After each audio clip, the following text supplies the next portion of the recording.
This poem has been taken from 10th class. Your book is First Flight.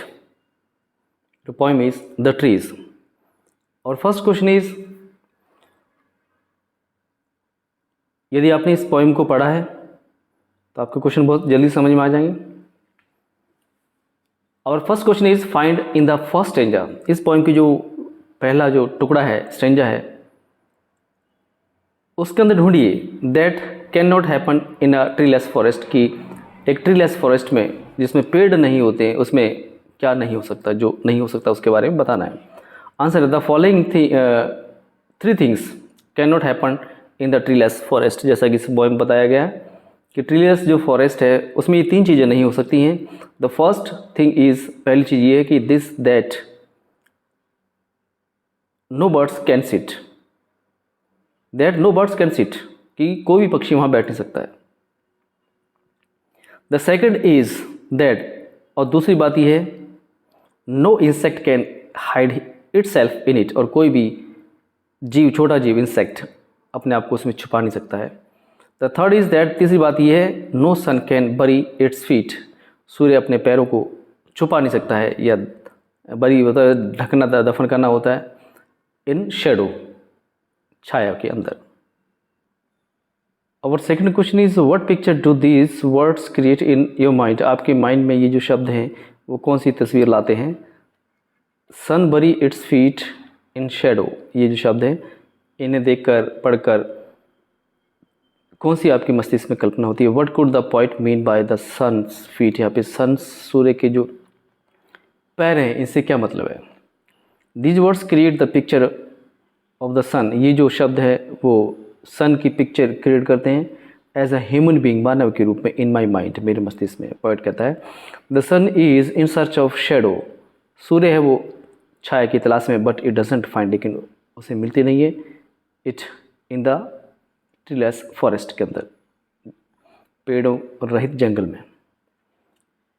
और number 2, where are the trees in the poem. Poem में पेड़ कहाँ हैं. What do their roots, और उनकी जड़ें क्या हैं. दियर लीव्स, पत्तियाँ क्या हैं. एंड दियर ट्विग्स टू, और उनकी जो टहनियाँ हैं वो क्या करते हैं. उनकी रूट्स, उनकी लीव्स, उनकी जो टहनियाँ जो हैं, शाखाएं हैं, वो क्या करती हैं, उनके बारे में बताना है इसमें. तो इसमें the trees are in the house. Tree जो है, ट्री वो घर के अंदर है. दियर रूट्स, उनकी जड़ें हैं. Try to free themselves, वो अपने आप को आज़ाद करने की कोशिश करती हैं. From the cracks of the verandas, verandas के क्रैक्स से. क्रैक से मतलब यहाँ पे दरारें, वरांडा में जो दरारें हैं वहाँ से मुक्त करवाने की कोशिश कर रही है. दियर लीव्स मूव, उनकी जो पत्ती है, मूव टुवर्ड्स द ग्लास, वो कांच की ओर मूव कर रही है. Perhaps in search of light, शायद रोशनी की तलाश करने के लिए. दियर ट्विग्स, उनकी शाखाएं हैं. ऑल्सो एवर्ट, मतलब मेहनत कर रही है, टू गेट सम सनलाइट, सूर्य की रोशनी या कुछ रोशनी प्राप्त हो सके उसकी कोशिश कर रही हैं. 2 का second, what does the poet compare their branches to. यहाँ पर जो है पेड़ों की जो शाखाएं, उन पेड़ों की शाखाओं की तुलना जो है पोएट किससे करता है. द पोएट जो है compares their branches to the newly discharge half dazed patient के रूप में उनकी तुलना करता है.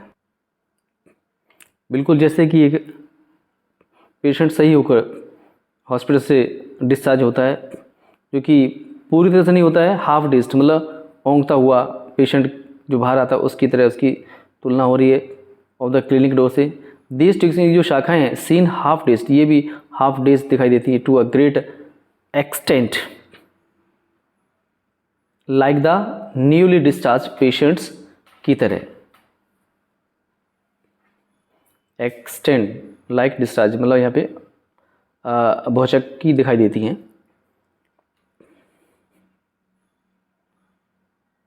यहाँ पर क्वेश्चन नंबर आपका 2 के अंदर एवर्ट नहीं होना चाहिए, यहाँ पर है आपका एक्सर्ट, बाहर निकलने के रूप में. तो करेक्ट कर लीजिएगा आप अपनी नोटबुक के अंदर. नेक्स्ट वन है third, how does the poet describe the moon, यहाँ पे जो पोइट है मून की तुलना का वर्णन कैसे करता है? At the beginning of the third stanza की शुरुआत में, बी एट इट्स एंड उसके अंत में, व्हाट कॉज दिस चेंज, और जो उसमें बदलाव दिखाई देता है वो किस कारण से है? Answer, at the beginning of the third stanza की शुरुआत में द पोइट जो डिस्क्राइब्स वर्णन करता है दैट कि the whole moon is shining in the sky, कि मतलब पूरा जो चंद्रमा है वो आसमान में चमक रहा है, विच इज स्टिल ओपन, जो कि अभी भी खुला हुआ है। At the end of the fourth stanza के अंत में द पोइट डिस्क्राइब्स, वो पोइट जो डिस्क्राइब करता है that the moon is broken like a mirror, moon जो है शीशे की तरह टूटा हुआ है, एट इट्स स्पीसीज फ्लैश, और उसके जो टुकड़े हैं वो चमकते हैं। Now in the crown of the tallest oak, मतलब एक आंकड़े का जो पेड़ है बिल्कुल उसके ऊपर, मुकुट पर, यूँ मान लीजिए मुकुट को चमका रहे हैं ऊपरी हिस्से को वृक्ष के। अब जो बदलाव इसमें हुआ है according to question, what causes this change? The change is caused by the stumbling of the trees towards into the night, मतलब नाइट में जो पेड़ है, पेड़ का जो हिलना डुलना है, लड़खड़ाना जो है, ठीक है, स्टम्बलिंग जिसको बोलते हैं, उसके कारण से हो रहा है ये। और जब उसके अंदर से देखेंगे तो मून जो है टूटा फूटा ही दिखाई देता है। The leaves of the stumbling trees, जो पत्तियां हैं पेड़ की, लड़खड़ाते पेड़ की, कवर्स द मून्स पार्ट्स, वो मून के हिस्सों को ढकती हैं। So it looks broken like a mirror, इसलिए वो शीशे के समान टूटा हुआ दिखाई देता है। इस पोएम में इतना ही।